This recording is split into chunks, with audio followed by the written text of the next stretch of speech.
Muito bom dia, sejam bem-vindos ao tema do dia. O meu nome é Diogo Vidal Silva, comigo tenho o Pedro Jorge da Cunha, diretor adjunto do 00. Bom dia, Pedro. Bom dia, Diogo. Mais um dia e mais um dia marcado também por notícias menos positivas para o mundo azul e branco, Verdade. marcado por mais um caso de indisciplina, desta vez sobre uma festa que se estendeu até altas horas da madrugada. A minha primeira pergunta é o que é que originou os processos disciplinares? Foi mesmo esta festa, certo? Sim, nesta altura já estão mais ou menos bem documentadas as coisas. Tudo ocorreu na noite de domingo e depois estendeu-se até altas horas da madrugada. Otávio fez anos, 23 anos, convidou grande parte do plantel, família, amigos, juntaram-se dezenas de pessoas num restaurante-bar na Avenida da Boa Vista, e a verdade é que grande parte dos jogadores cumpriu o recolher obrigatório, que está colocado às 23 horas, foram para casa a horas decentes, digamos assim, mas alguns deles não o fizeram. Otávio, William Gomes e Tiago Jaló foram apanhados por volta das 4 da manhã por adeptos esportistas que estavam à porta desse bar a essa hora, sendo que o quarto envolvido, Martim Fernandes, terá saído um pouco mais cedo, por volta da meia-noite e meia, e chegado a casa por volta da 1 da manhã.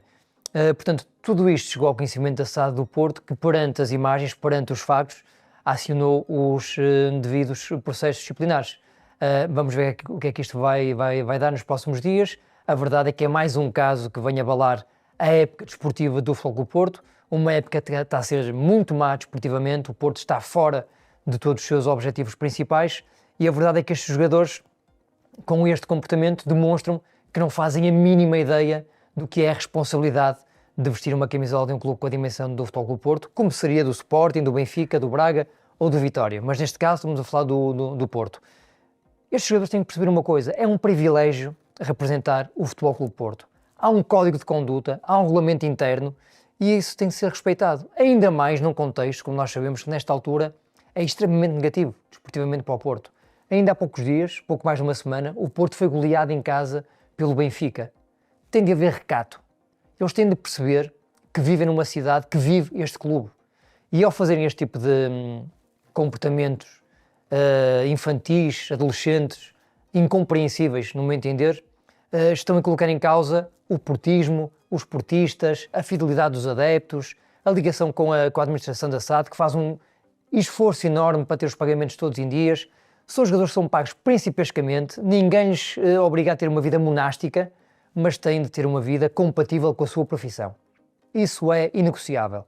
E a verdade é que o Porto, Diogo, vejam bem, o Porto joga sexta-feira à noite, o treinador Martin Anselmi dá folga aos jogadores no sábado, domingo e só tem de treinar às 3h30 de segunda-feira. Há notícias dos jogadores a saírem sexta-feira à noite, há notícias de saírem os jogadores sábado à noite e depois ainda há esta festa que começa às 8 da noite de domingo e estende-se para alguns até às 4 da manhã. Todos nós gostamos de estar com a nossa família, gostamos de celebrar o nosso aniversário, gostamos de estar bem rodeados, mas há momentos para isso. Há momentos para isso. O Otávio fazia anos, teve todo o dia de domingo para juntar os seus familiares e amigos e, a horas decentes, voltar para casa. O Otávio, o William Gomes e o Tiago Jaló. Sendo que, no caso do Otávio e do Tiago Jaló, são comportamentos reincidentes. Isto aqui vai dar ainda que falar, porque alguns destes jogadores não voltarão a vestir a camisola do Futebol Clube Porto. Pelo menos o Tiago Jaló não o vai fazer. Está emprestado pela Juventus, já foi afastado do plantel, portanto vai ser um castigo duro e ajustado. A SAD Vilas Boas, por aquilo que fomos também recolhendo ontem, ao longo de todo o dia, está extremamente desagradada com o comportamento destes atletas, porque de facto quebraram a confiança de quem lhes paga, insisto, principalmente para vestirem uma camisola que tem uma dimensão mundial.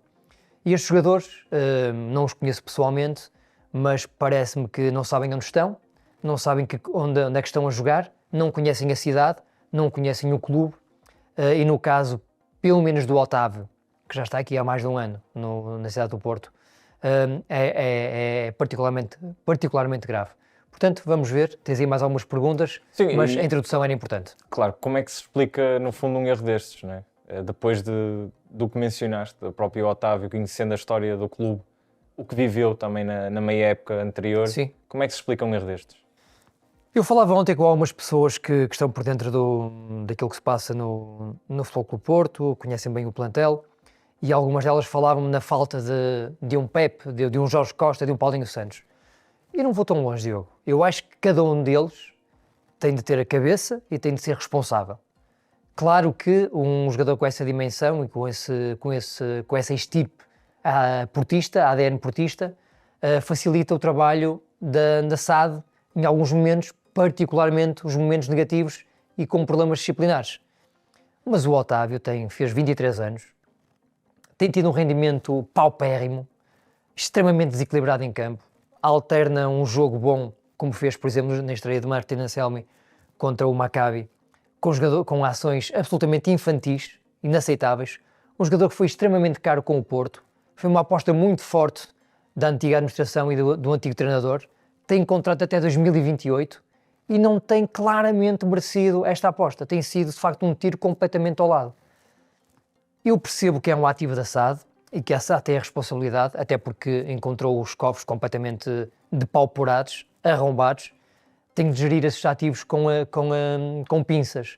Mas parece-me também que nesta altura há algo que se sobrepõe ao plano financeiro, que são os princípios de quem joga no Futebol Clube do Porto.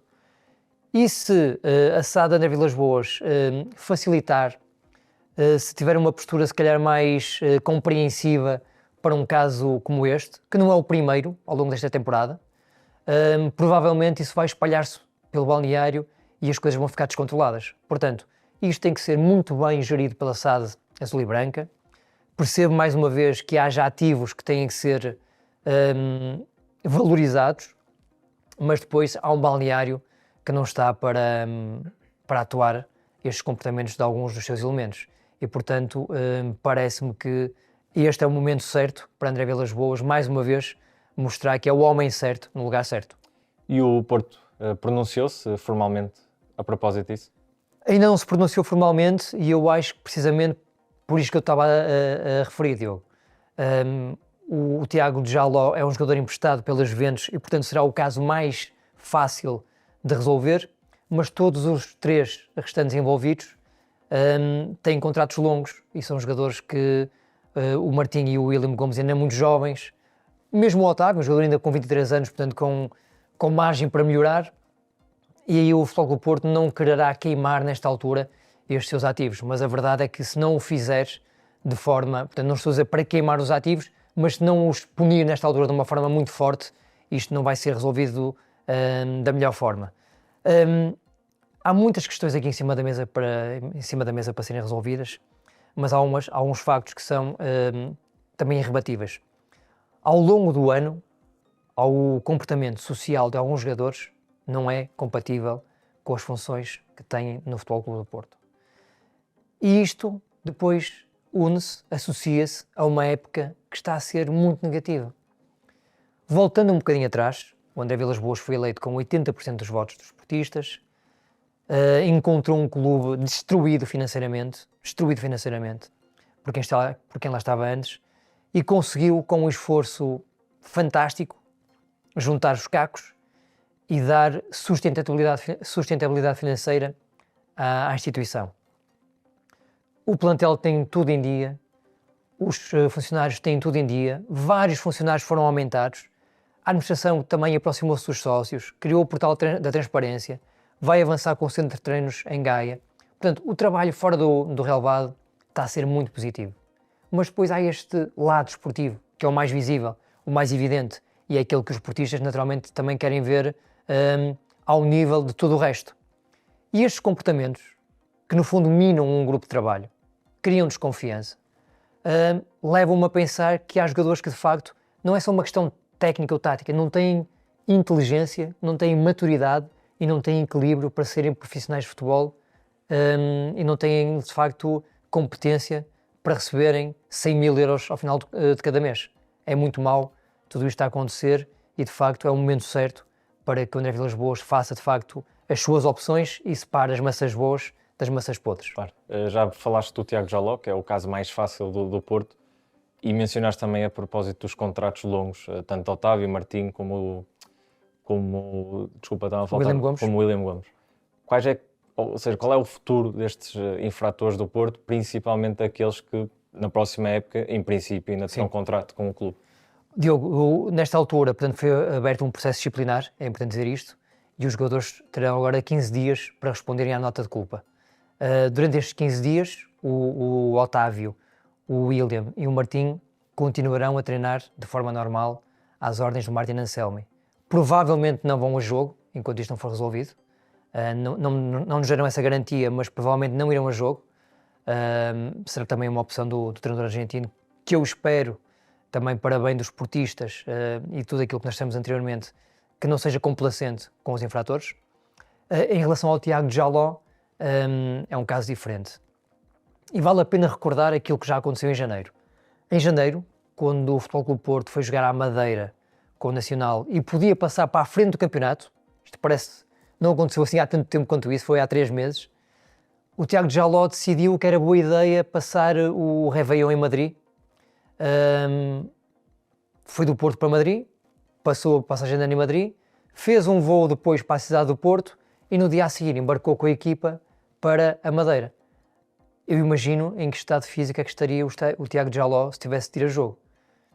Estamos a falar de jovens, tem que haver aqui alguma diplomacia também, alguma pedagogia, mas também estamos a falar de jogadores, no caso do Tiago Jaló, que já passou pelos Juventus, pelo Lille de França, sabe perfeitamente como é que se deve comportar.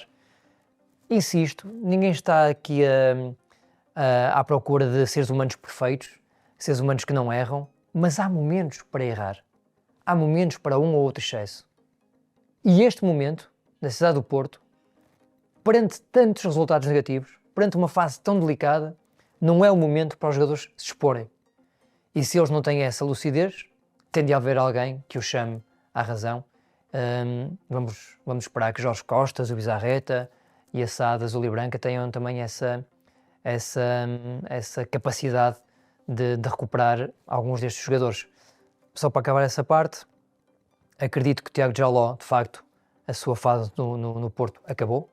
A SAD Azul e Branca está muito desiludida com o comportamento do jogador, também por ser reincidente.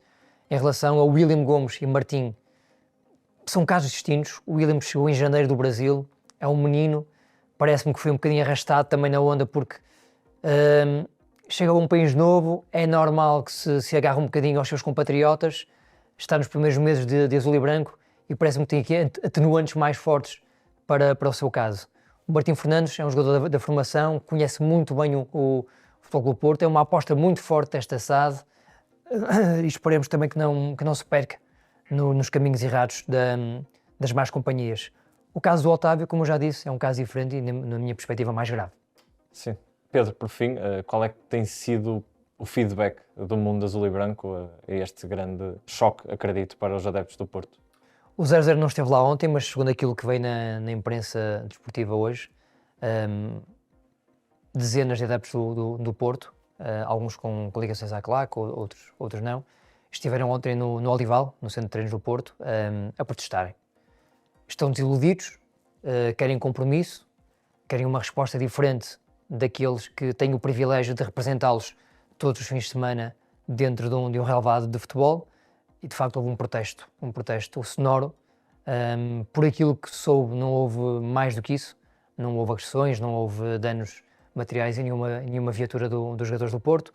Houve sim um protesto de quem nesta altura está desiludido com a resposta da equipa dentro do campo e agora exacerbado claramente por este caso de indisciplina que é grave, não vale a pena tapar o sol com a peneira, são casos graves e que só o tempo vai ajudar a ultrapassá-los.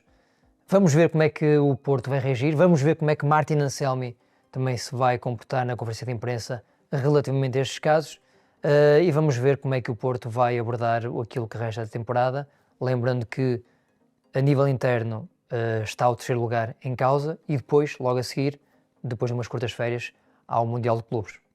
Obrigado, Pedro. Os casos de indisciplina no Porto foi o ponto central no tema do dia e não perca ainda esta terça-feira novo episódio de 5 para 4.